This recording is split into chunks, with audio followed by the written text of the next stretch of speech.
So, what's it gonna be? Ant-Man. Welcome to Watch Mojo, and today we're explaining the post-credit scenes from Ant-Man and the Wasp Quantumania. You thought you could win. For this video, we're breaking down the mid and after credit scenes from the third installment in the Ant-Man and the Wasp series, analyzing what they mean for the MCU going forward. That not only means spoilers for the film, but the past several entries in this cinematic universe as well. Did the post-credit scenes affect your MCU theories? Let us know in the comments. Scott Lang and Hope Van Dyne might have defeated one variant of Kang, but there's a whole multiverse of other conquerors ready to join forces.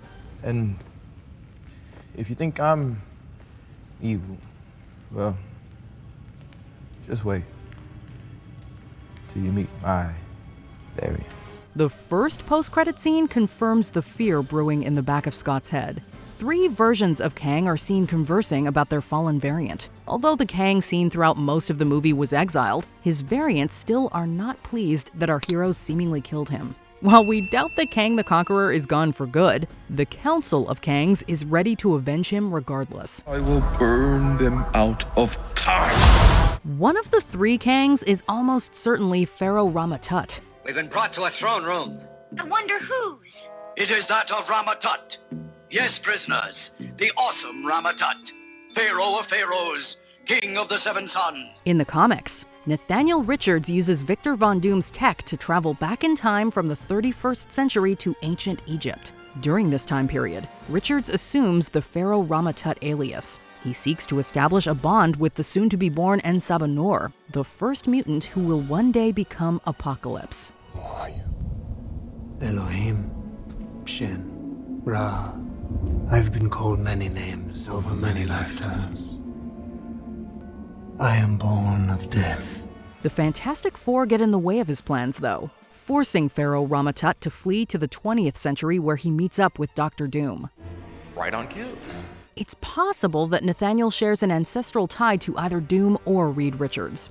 Nathaniel takes after Doom, drawing inspiration from his costume and reinventing himself as Scarlet Centurion. I've been dubbed many names by many people. A ruler, a conqueror.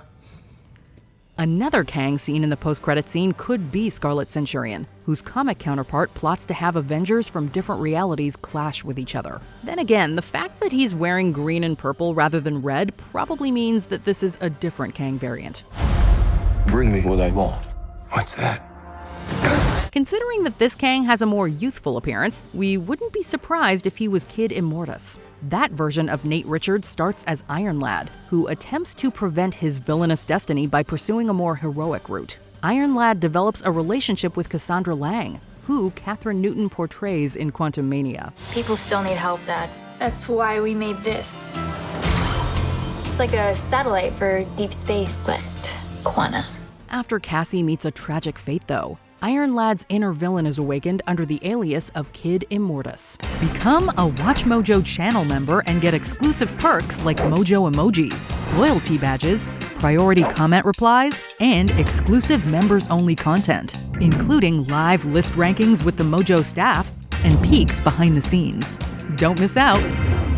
As for adult Immortus, he appears to be the Kang leader based on this post-credit scene. You've made me an Avenger. But yeah, if you leave, Ant-Man. The comics depict Immortus as possibly the most manipulative incarnation of Nate Richards. Tired of conquering, this future version of Kang and Pharaoh Rama-Tut becomes a timekeeper's agent. Through this position, Immortus establishes himself as the Lord of Limbo. Immortus has battled the Avengers, although he's also fought beside them. Even then, Immortus usually has an ulterior motive. You may not want her to watch this. We had a deal.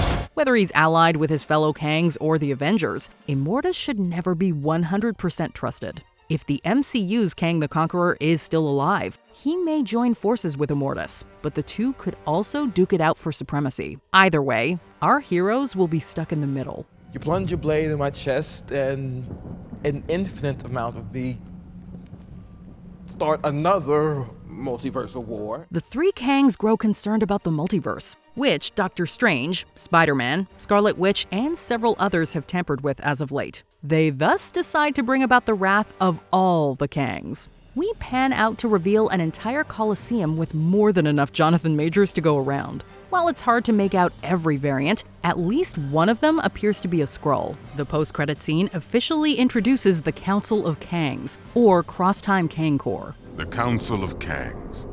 Have you come to gloat? To mock my imprisonment at the hands of these primitives? Is that not exactly what you would do, Kang?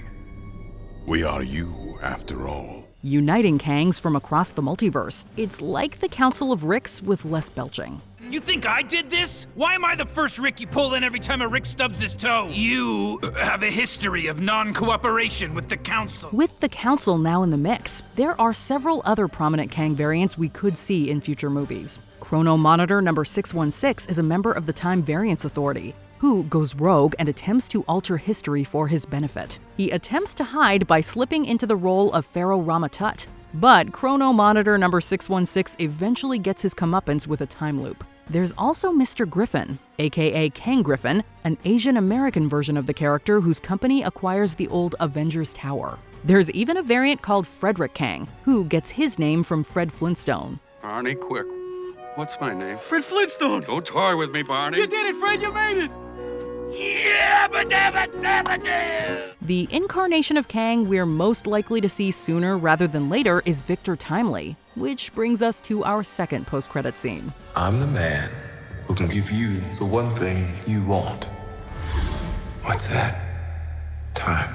Seemingly taking place at least a century or so in the past, we find a version of Kang who almost looks like Albert Einstein. We can say without any doubt that this is Victor Timely, a divergent Kang who sets up shop in 1901. Victor becomes mayor of a small Wisconsin town called Timely, but that is only the beginning. He also heads up Timely Industries and develops a time-spanning city known as Chronopolis, which exists within limbo and reality. Over time, this Kang variant assumes the role of Victor Timely Jr., whose involvement with scientist Phineas Horton leads to the creation of the Human Torch android. Now picture that, but everywhere. The post-credit scene only provides a glimpse of Victor Timely, who is seen giving a presentation to a crowd. Among those in attendance are Loki and Mobius M. Mobius, the latter of whom doesn't find Victor especially intimidating. Why is it the people you can't trust are always saying, "Trust me"? Loki, however, knows all too well that Victor is more than he seems. Loki has already met one Kang variant. He will revenge. She's still calling me that. In the Loki Season 1 finale, it was revealed that He Who Remains created the TVA after his variants discovered the existence of multiple realities, and some of them pursued total conquest. Without the me, without the TVA, everything burns. Although He Who Remains put an end to the multiversal war, he's grown tired of keeping watch after all these years. See you soon. He Who Remains thus allows Sylvie to kill him, causing the sacred timeline to branch off and other realities to be unleashed. Loki Season 1 leaves us on a cliffhanger with a statue of Kang the Conqueror replacing that of the Timekeepers. Take it easy. You're an analyst, right? What division are you from? What are you talking about? Who are you? What's your name? Kang will surely play an essential role in Loki Season 2, although only time will tell if Victor Timely will be the only variant who pops up. Like Thanos, Kang and his variants could appear in any number of MCU movies throughout the remainder of the multiverse saga. Given Kang's link to Victor Von Doom and Reed Richards, it'd make sense for him to play an integral role in Fantastic Four. Fantastic Four. Didn't you guys chart in the 60s? Not only after that Phase 6 film, we'll be getting Avengers The Kang Dynasty and Avengers Secret Wars, both of which Jonathan Majors has signed on for. Everything you call a life will end. Ant-Man and the Wasp Quantumania might be a small-scale MCU movie, quite literally. However, these post-credit scenes demonstrate why the film is sure to have huge repercussions. But we'll cross that bridge when we get to it. For now, who wants Baskin-Robbins ant cake? You found out. Baskin-Robbins always finds out. Did you enjoy this video? Check out these other clips from WatchMojo, and be sure to subscribe and ring the bell to be notified about our latest videos.